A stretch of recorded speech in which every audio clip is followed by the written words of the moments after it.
namhla-ke sethula iBhayibheli lamaNazaretha esilibiza ngokuthi iTestamente likaMoya Ongcwele, ivolume 1. Amen. Ngoba leli Bhayibheli selinama-volume awu-8. Ngijwayele ukuchaza ukuthi eminyakeni ephambili cishe ngangino-13 years noma 14 years ngifunda mhlawumbe ustandard 2 noma ustandard 3.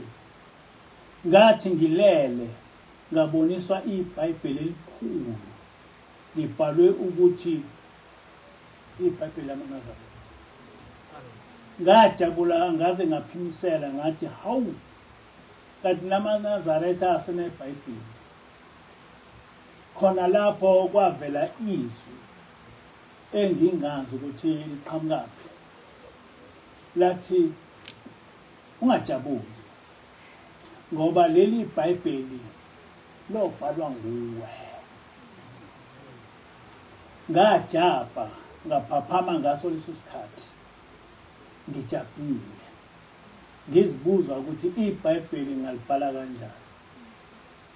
Leli phupho lahlala kimi ngaze ngaba mdala, ngabhala izincwadi eziningi kodwa azange zaba iBhayibheli. Ngehluleka ngisho sengibize intsha sekuhleni ngithi asilibhale iBhayibheli, kodwa sekufike ingilosi ngashumayela amasabatha onke kusukela ngo-2010 kuze kube namuhla. Lingekho nelodwa isabatha engashumayeli ngalo. Kwesinye isikhathi ngangishumayela ngokubhala naphakathi ngesuku. Kuthe cishe ngo-2020, 2022 abantu baqala ukukhuluma bathi uyabona yini ukuthi ngalezi zintshumayelo zakho usubhala iBhayibheli. Angaze nganaka, kodwa amalunga ase-NCG aqala azihlela lezi zintshumayelo zami, zagcina seziyimiqulu izincwadi. Ngempela zonke lezi zintshumayelo zami seziliBhayibheli elinama-volume awu-8. Amen. Onke ahlelwe ngamalunga aleli bandla i-NCG. Ngiyambonga uThixo ukuthi lesi sibonakaliso esafika ngina 13 years sesifezeke sengina 74 years. Amen. Namhla ngethula uvolume 1 waleli Bhayibheli lamaNazaretha esilibiza ngokuthi iTestamente likaMoya Ongcwele. Izintshumayelo ngoMoya Ongcwele zabikezelwa nguYeshua kuJohn 16 verse 12 to 15 lapho ethi kusekuningi enginganitshela khona kodwa ngiyekuthwale manje. Kepha lapho esefikile yena umoya weqiniso uzawuniholela kulo lonke iqiniso. Ngoba akayikhuluma okwakhe kodwa lokho akuzwayo uyakukhuluma, uyakungikhazimulisa ngokuba uyakuthatha kokwami anibekele khona. Konke uBaba anakho ungokwami, ingakho-ke ngithe uyothatha kokwami anikele khona. Amen. Leli Testamente li-authentic ngoba njengeQuran libhalwe ngumuntu oyedwa, alifani neBhayibheli elibhalwe ngabantu abaningi nesingabazi, futhi libhalwe ngezikhathi ezahluke kakhulu. Ngakho asinalo ubuqiniso kwakho konke okubhalwe kuyo ngoba njengoba ngisho. Njengoba ukubhalwa kwaleli Bhayibheli kwavela ezulwini, ngethemba ukuthi esikhathini esizayo liyothatha indawo yaleli Bhayibheli khona. Amen. Leli esinalo okwamanje linobuqili obuningi njengoba noma neTestamente elidala liyinkolo yethu, kodwa nakulo kuningi okwashintsha. Umsebenzi omkhulu ukuthi leli iBhayibheli lihunyushelwe ezilimini ezahlukene libe yifa lesizukulwane esizayo. Ngiyafisa ukusho ukuthi uNkulunkulu uyisimangaliso. Amen. Ngempela I was only 13 years. Ngenza uhlala 2 noma uhlala 3 angisakhumbuli. Kwafika ngilele ngayibona le ncwadi inkulu ingaphezulu kweBhayibheli ibhala ukuthi iBhayibheli amaNazaretha. Ngathi ngisajabula wavela waqhamukithi ngeke ngisho ukuthi laliqhamuka kubani ngoba ngizange ngibone umuntu. Kodwa lathi nje ungajabuli ngoba leli iBhayibheli lobhalwa nguwe. Sonke lesikhathi ngangishumayela ngalento ukuthi ngayiphupha. Ngisho ngisesebuhleni ngangiyikhuluma lento ukuthi ngayiphupha ngoba yahlala engqondweni yami. Kodwa ekufikeni kwengilosi ngaqala ngashumayela. Yazi isimangaliso ngenkathi ngishuma yonke into engangishumayela ngangiyibhala phansi. Futhi ngifake inombolo. Ngingazi mina ukuthi kanti ngibhala leli iBhayibheli okwathiwa ngilibhala. Futhi akwesimangaliso iNCG ngenkathi si-editha leli iBhayibheli i-compiler, they never told me. Ngibone nje this year sebengitshela ukuthi leli iBhayibheli selikhona. They never told me.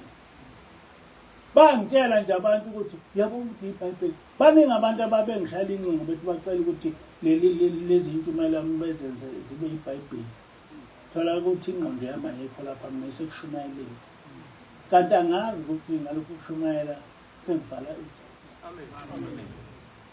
namhlanje nanathu leli iBhayibheli ivolume 1.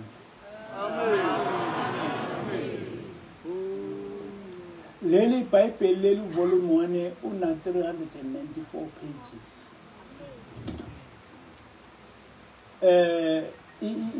Libhalwe njengeBhayibheli exactly. Lihlukaniswe kabili. Futhi ngisho ifont yayo kade ngibuka eBhayibhelini is more or less the same. Mhlawumbe ngizothi nje ngizocela nje ukuthi mhlawumbe mangenzeka eyikhubeze mhlawumbe nge-140 depending ukuthi uzothola kanjani. Kodwa yona le font iyalingana nefont yeBhayibheli.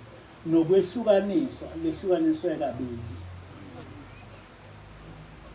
Neyinombolo libhalwe lineyinombolo nje ukuthi verse 1 njengale iBhayibheli. Amen. Nezahluko zikhona zonke. Amen. But abantu ababenza lento angizange ngabalekelela. Baqhamuka nje sibe nje hayi baba sesinanti iBhayibheli lakho.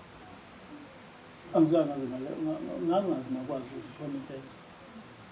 Ngoba ingqondo yami naye sekushumayeleni ingekho kwakhe neBhayibheli. Manje nanti iBhayibheli ngiyabona. Amen.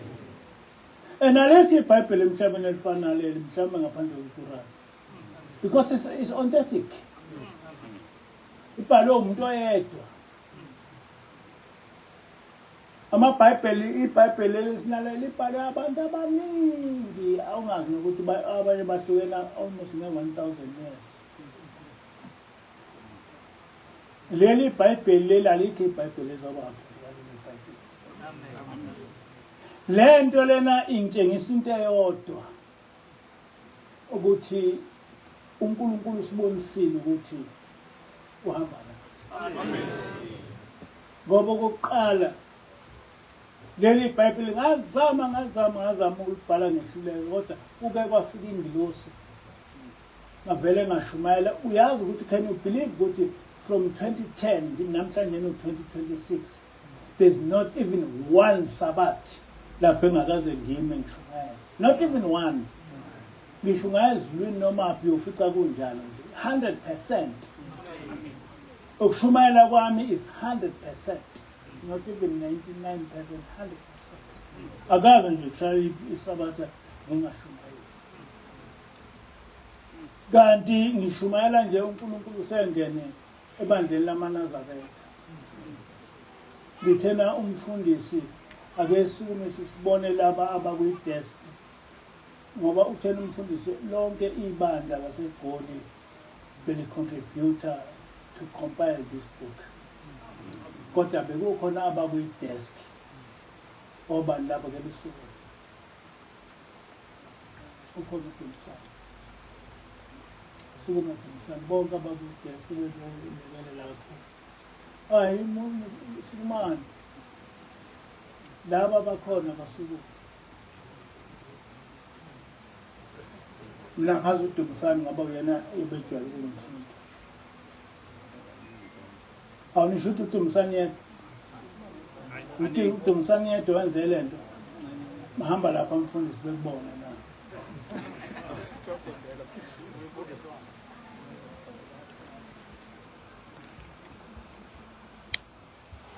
manini kutana profane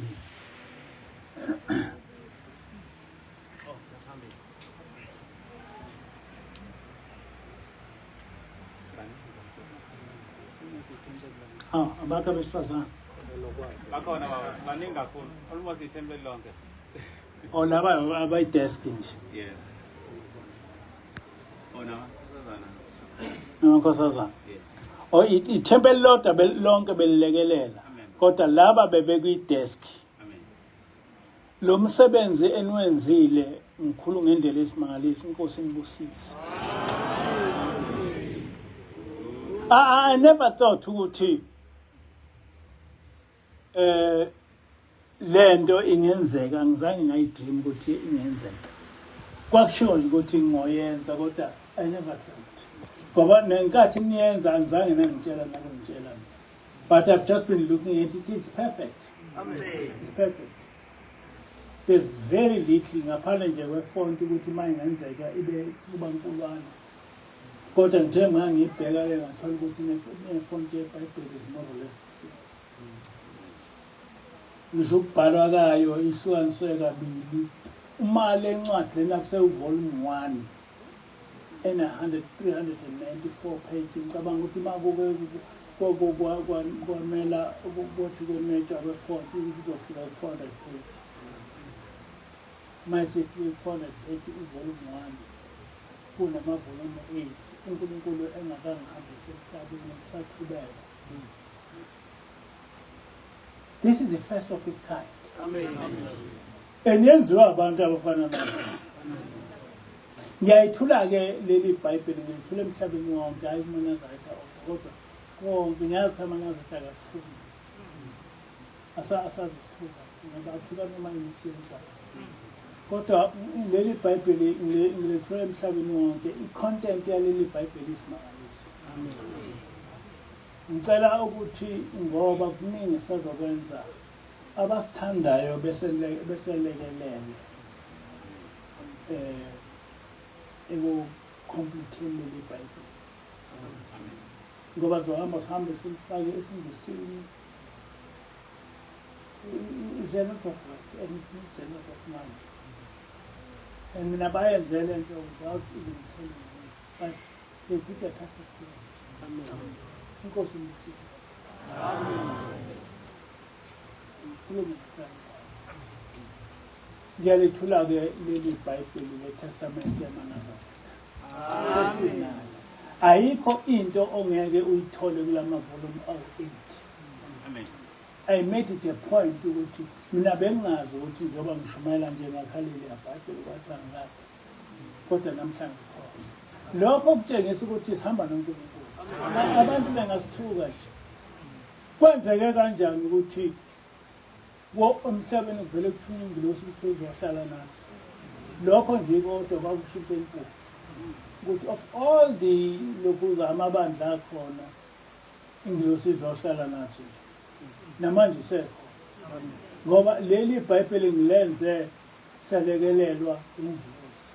Ngisho incwadi ukuthi ifunda esinikeza ingilosi. So lokho kwenzeka kumahomet empoleni yamalokuza namhlanje kwenzeke ukuthi sihambe nengilosi up to this stage isifundisa ngokho. Izinto eziningi angizazi namhlanje ngikhathayo. Kodwa lokhu nje kukodwa utshengisa ukuthi we are a unique church. Amen. Sikhethile ezulwini. Mase kuthiwa akwakhiwe iBhayibheli leqiniso kuthunywe thina. Amen. Inkosi ngosisi.